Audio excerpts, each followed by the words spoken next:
the choice that we make that shapes our lives. If we eventually make the right decision, we see that things go well for us. We flourish. We don't struggle, even if maybe at the beginning, from the start, it might seem difficult, but hence it is something you didn't decide on your own. You consulted the Holy Spirit. You see that He will guide you to the right path, and He will not leave you. He will guide you till the end. So that is one thing. Now, decision is very, very important.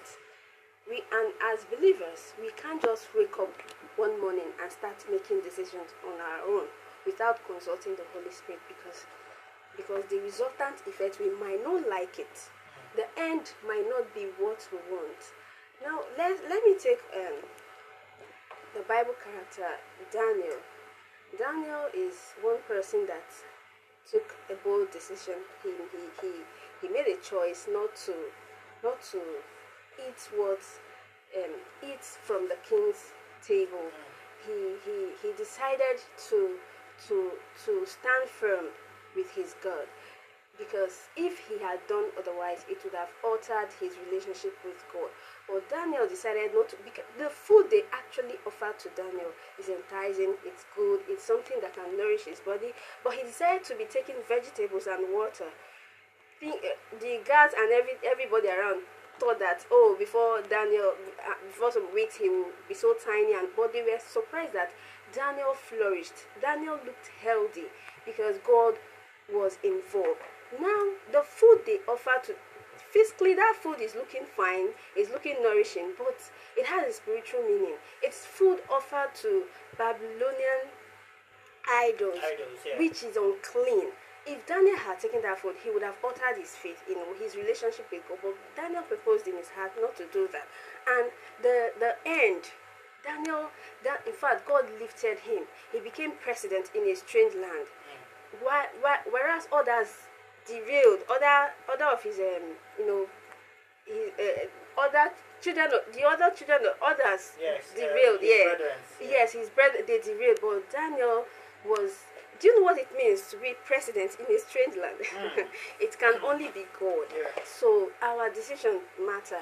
Like in life experience, when I was about going for my NYSC, I was given this instruction not to lobby for anything, that wherever I'm being posted to, I should just go there and serve and see what God has for me there.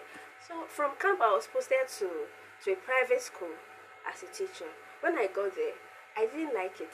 I went to the inspector, airline. I told him that, please, can you please change me to a government school?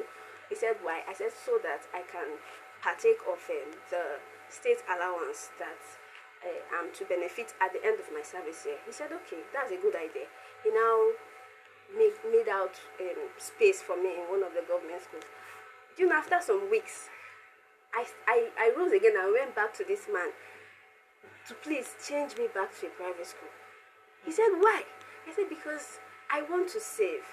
I want to save. I don't want a situation whereby when I'm done with service, I will not have something to start up life with. I want to save.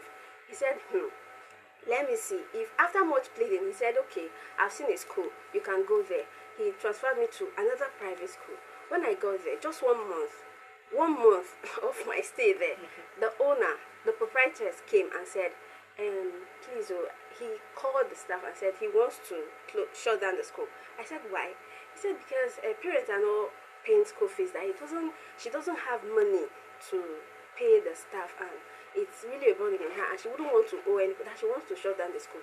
Do you know, at that point, I said, God, what have I done? What have I done? So I quickly ran back to this airline again. Please help me. He said, even if I post you to a government school, you have missed the state allowance, that the other couples, they have gone to do their biometrics, and that is what will qualify them to get the state allowance, that I have missed it. At that point, I realized that I was just taking decisions on my own. I didn't really consult the Holy Spirit. He wasn't with me in those decisions I made, the decisions I took. My choices, he was not there with me. So at the end, I missed both the state allowance, I missed the savings I wanted from the private school.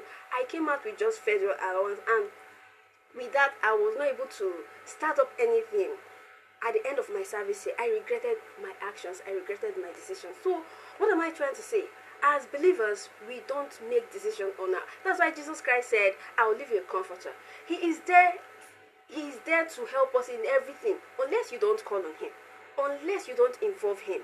But if you do, he will tell you, oh, my daughter, go, I'm with you on this, and he will guide you to the end. It might seem difficult from the beginning, but be rest assured that at the end you will definitely smile and achieve success. So let's always make the right decision. All right, so let's always